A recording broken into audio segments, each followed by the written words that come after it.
AITA for refusing to help my mom after she sold her house for a conman? I don't even know where to begin, but my mother has completely ruined her life and it's 100% her fault. To give you some context, my mother has always firmly believed that a husband or boyfriend should be her absolute priority, even above her own children. No matter how many times we warned her about her poor choices and partners, she always ignored us and ended up with abusive, manipulative, or outright con men. Ever since we were little, my brother and I noticed a pattern. Mom would meet a new man, fall deeply in love, put him on a pedestal, and defend him no matter how he treated us, even if he hurt us emotionally. The first man we lived with was my stepfather, who seemed normal at first but soon revealed himself to be controlling, angry, and punishing us with silence. When he was upset, Mom promised she wouldn't make the same mistake again, but she did, over and over. She insisted each new man was different and that we should be more understanding. With each new boyfriend, she became more distant, trying to shape us into her life with him. One man tried to get us to call him Dad just weeks after meeting us. Another moved us to a new state for his job, only to leave us months later while Mom cried over him. As teenagers, we tried to tell her to stop putting these men above us, explaining that they were using her. But nothing worked. She called us selfish, saying we didn't understand relationships and would one day see the importance of not being alone. At 18, I left home to escape the instability. My brother did the same a few years later. It was hard to leave her, but we knew if we stayed, we'd be stuck in the same cycle. We thought time would make her realize she needed to focus on herself, but we were wrong. A few months ago, Mom called us after years of silence. She sounded desperate, saying she needed to see us and was in a tough situation with no one else to turn to. She didn't go into details, but her voice sounded different, like reality had hit her hard. My brother and I agreed to meet, not out of trust, but because her situation seemed worse than we imagined. We decided to meet at a coffee shop instead of having her come to our homes. Unsure of what to expect, but sensing it wasn't good news. When she walked through the door, I was shocked. She looked unrecognizable, her hair, once her pride, was unkempt and graying. Dark circles under her eyes, pale skin, it was clear she hadn't slept well in weeks. This wasn't the woman I remembered. Now, she seemed defeated. She sat across from us, avoiding eye contact, and the silence was thick with discomfort.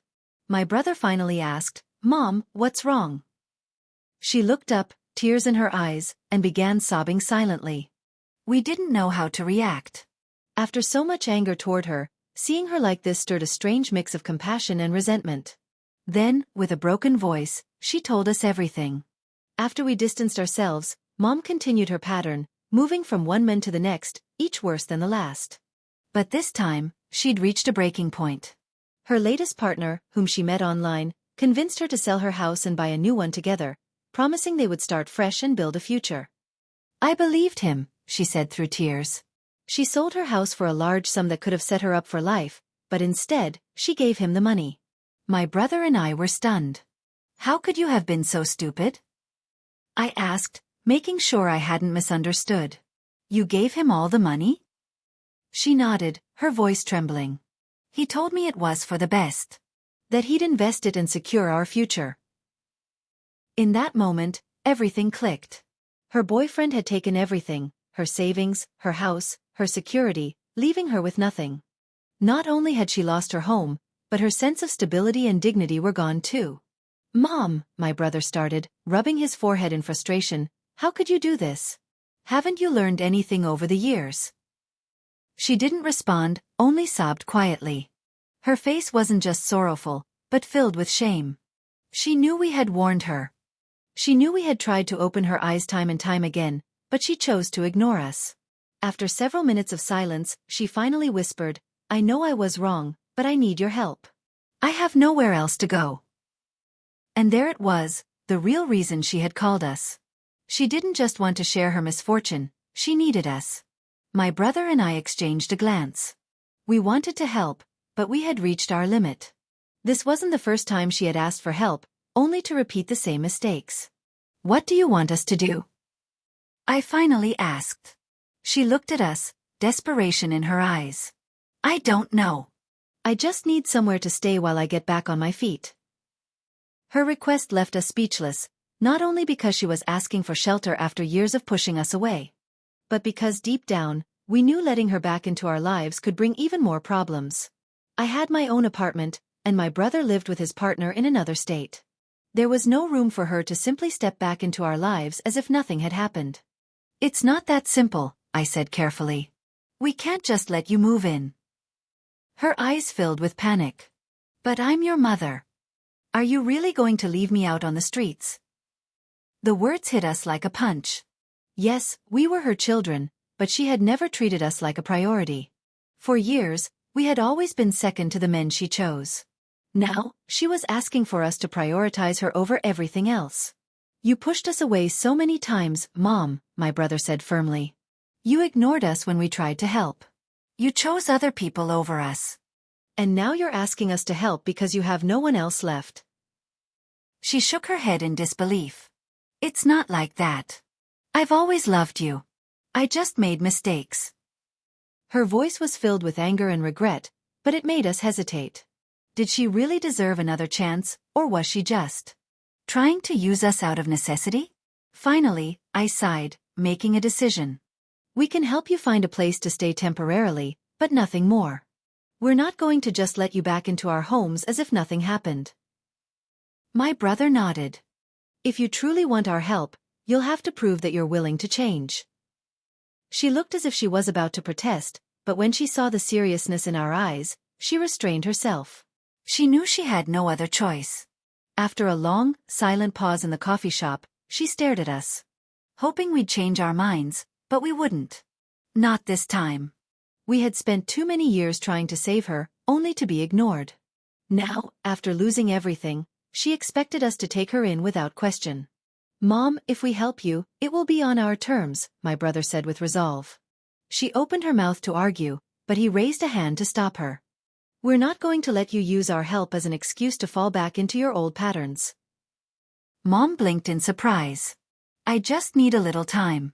"I'm not asking to depend on you forever," she pleaded, but her words didn't sway us. We had heard the same promises too many times before. "We'll make a deal," I said, cutting in. "We'll help you find a place, but with clear conditions." She looked uncertain. "What kind of conditions?" My brother spoke first. 1. No more relationships until you're completely independent. No more turning to a man to get you out of this. We've seen where that's led, and we're not rescuing you again. Mom's discomfort was obvious. The idea of being alone was something she couldn't bear.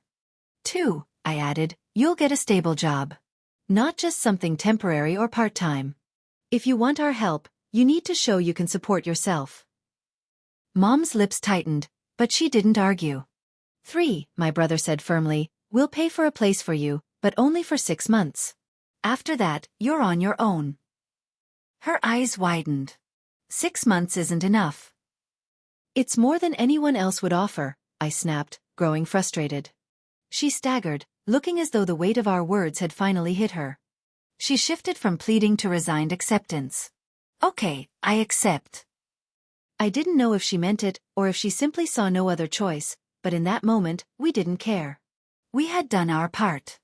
A few days later, my brother and I found a modest apartment in a less expensive area, something she could afford in the future if she kept a steady job. We paid the first month's rent, made sure the payments went directly to the landlord, and ensured she didn't have access to the funds. Mom didn't seem grateful.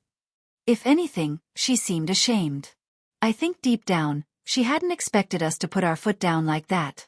In the first few days, she tried to soften the situation, calling us constantly, trying to reconnect under the guise of wanting to catch up. A part of me wanted to believe she truly wanted to rebuild our relationship, but a stronger part of me warned me not to let my guard down. 2 weeks later, we got the call. Mom lied to us, my brother said, frustration heavy in his voice. What do you mean? I asked, already feeling the tension rise. I called the landlord, he replied. He said she hardly leaves the apartment, only goes to bars or out on dates. I could feel my blood boil. No way. It's happening again, he said, his voice resigned. The pattern was repeating itself. She hadn't even tried to change. What are we going to do? I asked, already knowing the answer. We confront her, my brother replied with finality. That night, we drove over to her apartment without warning. We needed answers. As we climbed the stairs, a feeling of bitter familiarity settled in. She hadn't changed. Not at all. When we knocked on the door, she answered, surprise quickly morphing into discomfort. She was dressed up, as if she was about to go out. "What are you doing here?" she asked nervously. "We need to talk," I said, stepping inside. My brother followed, arms crossed, expression hard. "Why don't you tell us the truth, Mom?" he asked. She blinked, feigning confusion. "What do you mean?" "We know you haven't been job hunting," I said bluntly. "We know you've been dating, not focusing on your future," my brother added. The color drained from her face. "That's not true," she said, her voice shaky. "We talked to your landlord," my brother continued. "He said you barely leave the apartment, except to go out drinking. Do you want us to keep going?" Mom's face twisted, from confusion to anger. "You can't spy on me like this. I'm an adult," she snapped. "An adult who can't keep a roof over her head without her children's help," I said coldly. Mom fell silent. "You can't keep living like this, Mom," my brother said firmly. "You wanted our help, but it seems like all you wanted was an excuse to keep making the same mistakes." "I'm not doing anything wrong," she suddenly shouted. "I'm trying to rebuild my life. Why is it so hard for you to understand?" "We understand perfectly," I replied calmly. "What we don't understand is why you keep choosing strangers instead of fixing your life." She looked away, biting her lip. "What do you want me to do?" she asked, her voice small. "Stay here alone forever?" "We want you to learn to be alone," my brother said. "To stand on your own 2 feet." Mom's face was filled with disbelief, as if she had never even considered a future without depending on a man. "I don't know how," she whispered, for the first time sounding sincere. My brother and I exchanged a look. This moment was crucial. "Then learn," I said firmly. "Because this is your last chance." Her eyes widened. "Last chance?" "Yes," my brother confirmed. "We're not going to keep rescuing you if you keep choosing to ruin your life." She opened her mouth to argue, but I cut her off. "You're not trying, Mom. You're doing the same thing over and over again. We trusted you, and you threw it away." For the first time, her silence spoke volumes. Something in her shifted. "We know you're scared of being alone," my brother said, his tone softening. "But that's not an excuse." Mom lowered her head, defeated. "I don't know how to do it," she murmured. "You have to," I said firmly. "No one is going to do it for you." We were quiet for a moment, then I spoke again. "If you don't learn, you'll lose everything again, and we won't be here to pick up the pieces." Her eyes welled with tears. "Okay," she whispered. "I'll try." We didn't believe her fully, but it was a start. And that was the best we could hope for. The days that followed were full of resistance. She got a part-time job at a convenience store, but complained constantly about how unfair it was. She was earning her own money, something she hadn't done in years, but we knew the real challenge was in her emotional dependency. She spent long hours on her phone, often texting someone in secret. One day, we confronted her. "Who are you texting?" I asked, arms crossed. She immediately hid her phone. "No one," she muttered. "We already knew." "Mom, are you looking for another boyfriend?" my brother asked. "It's not like that," she responded defensively. "Mom, if you keep doing this, what do you think will happen? Do you think this new guy will be different?" I asked, my frustration boiling over. She lowered her head, saying nothing. "Mom," I said firmly, "if you keep seeking validation from someone else instead of fixing your life, you're going to lose everything again." Her shoulders slumped. "Okay," she said softly. "I'll delete it." We didn't know if it was genuine, but it was all we could get for now. A month later, we found the messages from her ex again, the one who had scammed her, the one who had hit her. The same man.